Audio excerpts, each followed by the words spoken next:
ಅಯೋಧ್ಯೆ ಶ್ರೀರಾಮ ಮಂದಿರದಲ್ಲಿ ನಡೆದಿದೆ ಎನ್ನಲಾದ ಕಳ್ಳತನ ಹಾಗೂ ದೇಶಾದ್ಯಂತ ಸದ್ದು ಮಾಡುತ್ತಿರುವ ನೀಟ್ ಪ್ರಶ್ನೆ ಪತ್ರಿಕೆ ಸೋರಿಕೆ ಪ್ರಕರಣವನ್ನು ಖಂಡಿಸಿ ಬೆಂಗಳೂರು ಕೇಂದ್ರ ಜಿಲ್ಲಾ ಕಾಂಗ್ರೆಸ್ ಸಮಿತಿ ವತಿಯಿಂದ ವಿಶೇಷ ಸಭೆ ನಡೆಸಲಾಯಿತು.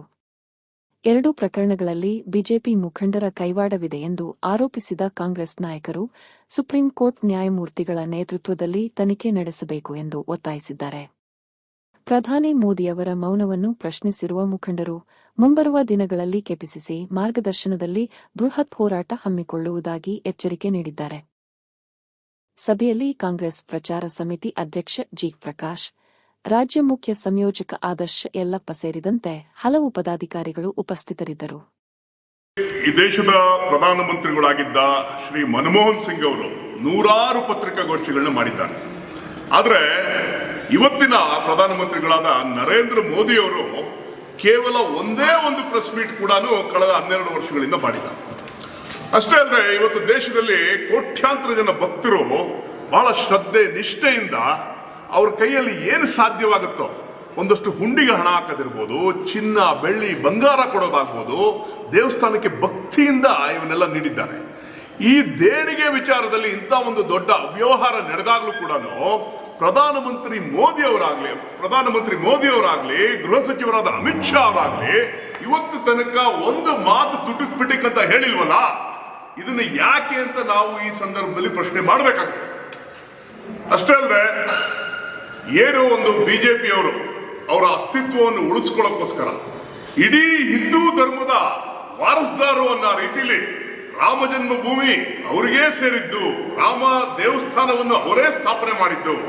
ನೋಡಿ, ದೇವಸ್ಥಾನದ ಭೂಮಿ ಪೂಜೆ ಕೂಡ ನರೇಂದ್ರ ಮೋದಿ ಅವರೇ ಮಾಡ್ತಾರೆ, ಅಲ್ಲಿ ಪ್ರಾಣ ಪ್ರತಿಷ್ಠಾಪನೆ ಕೂಡ ಅವರೇ ಮಾಡ್ತಾರೆ, ಎಲ್ಲಾ ಧಾರ್ಮಿಕ ಆಚರಣೆಗಳನ್ನು ಅವರೇ ನಿರ್ವಹಿಸಿ ದೇವಸ್ಥಾನದ ಉದ್ಘಾಟನೆಯನ್ನು ಅವರೇ ಮಾಡ್ತಾರೆ.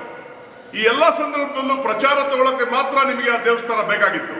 ಈ ರೀತಿಯ ಒಂದು ಹಗರಣ ನಡೆದಾಗ ಬಂದು ಮಾತಾಡಬೇಕಲ್ಲ ಜನಗಳ ಹತ್ರ, ಇದನ್ನು ಕೂಡ ನಾವು ಪ್ರಶ್ನೆ ಮಾಡಬೇಕಾಗುತ್ತೆ. ಮುಂದುವರೆದ ಭಾಗವಾಗಿ ಆ ದೇವಸ್ಥಾನದಲ್ಲಿ ನಡೆದಿರೋ ಅವ್ಯವಹಾರದ ಬಗ್ಗೆ ಏನು ಒಂದು ಸುಪ್ರೀಂ ಕೋರ್ಟ್ ರಿಟೈರ್ಡ್ ಜಡ್ಜ್ ಮುಖಾಂತರ ನಾವು ಒಂದು ಕಮಿಟಿಯನ್ನು ರೂಪಿಸಿ ಆ ಕಮಿಟಿಯ ಅಡಿಯಲ್ಲಿ ಸಂಪೂರ್ಣ ಒಂದು ತನಿಖೆ ನಡಿಬೇಕಾಗಿದೆ. ಆ ತನಿಖೆಯ ವರದಿಯನ್ನ ಪಾರದರ್ಶಕವಾಗಿ ಜನಗಳ ಮುಂದೆ ಇಟ್ಟು ಸಾರ್ವಜನಿಕರಿಗೆ ಎಲ್ಲ ವಿಚಾರವನ್ನು ತಿಳಿಸಿ ಜನಗಳಿಗಾಗಿನ ಅನ್ಯಾಯನ ಸರಿಪಡಿಸುವ ಒಂದು ಕೆಲಸವನ್ನು ಮಾಡಬೇಕು ಅಂತ ಈ ಸಂದರ್ಭದಲ್ಲಿ ಆಗ್ರಹ ಮಾಡ್ತೀನಿ.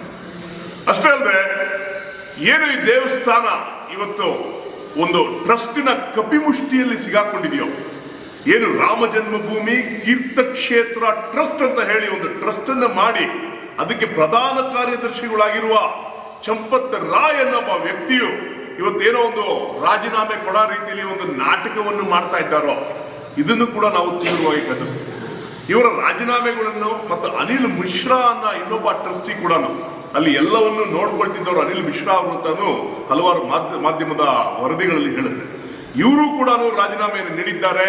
ಆದರೆ ಇವರ ರಾಜೀನಾಮೆಗಳನ್ನ ಇವತ್ತು ತನಕ ಅಂಗೀಕಾರ ಕೂಡ ಮಾಡಿಲ್ಲ. ಸಣ್ಣ ಪುಟ್ಟ ಹಣ ಎಣಿಕೆ ಮಾಡೋರಾಗ್ಲಿ, ಇಲ್ಲ ಚಂಪತ್ ರಾಯ್ ಅವರ ಡ್ರೈವರ್ ಟಿನ್ನು ಯಾದವ್ ಅನ್ನೋ ವ್ಯಕ್ತಿ ಆಗ್ಲಿ, ಈ ರೀತಿಯಾದ ಸಣ್ಣ ಪುಟ್ಟ ಜನಗಳನ್ನ SIT ವರದಿಯಲ್ಲಿ ಅವರ ಹೆಸರುಗಳನ್ನ ಹೇಳಿ ಅವ್ರನ್ನ ಅರೆಸ್ಟ್ ಮಾಡೋ ರೀತಿ ಏನು ಒಂದು ನಾಟಕವನ್ನು ಮಾಡ್ತಾ ಇದ್ದಾರೋ ಇದನ್ನು ಒಪ್ಪೋದಕ್ಕೆ ಸಾಧ್ಯವಿಲ್ಲ. ಸಮಗ್ರವಾದ ಒಂದು ತನಿಖೆ ಮಾಡಿ ಅದರಿಂದ ಇರೋ ದೊಡ್ಡ ದೊಡ್ಡ ಹೆಸರುಗಳು ನೋಡಿ, ಹಲವಾರು ವರದಿಗಳಲ್ಲಿ ಕೆಲವು ವರದಿಗಳಲ್ಲಿ 5,000 ಕೋಟಿಯಷ್ಟು ಹಗರಣ ಆಗಿದೆ ಅಂತಾರೆ, ಅಲ್ಲಿ ಒಂದು ರಿಯಲ್ ಎಸ್ಟೇಟ್ ದಂಧೆ ನಡೆದಿದೆ ಅಂತ ಹೇಳ್ತಾರೆ. ಕೆಲ ವರದಿಗಳಲ್ಲಿ 20,000 ಕೋಟಿವರೆಗೂ ಹಗರಣಗಳು ನಡೆದಿದೆ ಅಂತ ಹೇಳ್ತಾರೆ.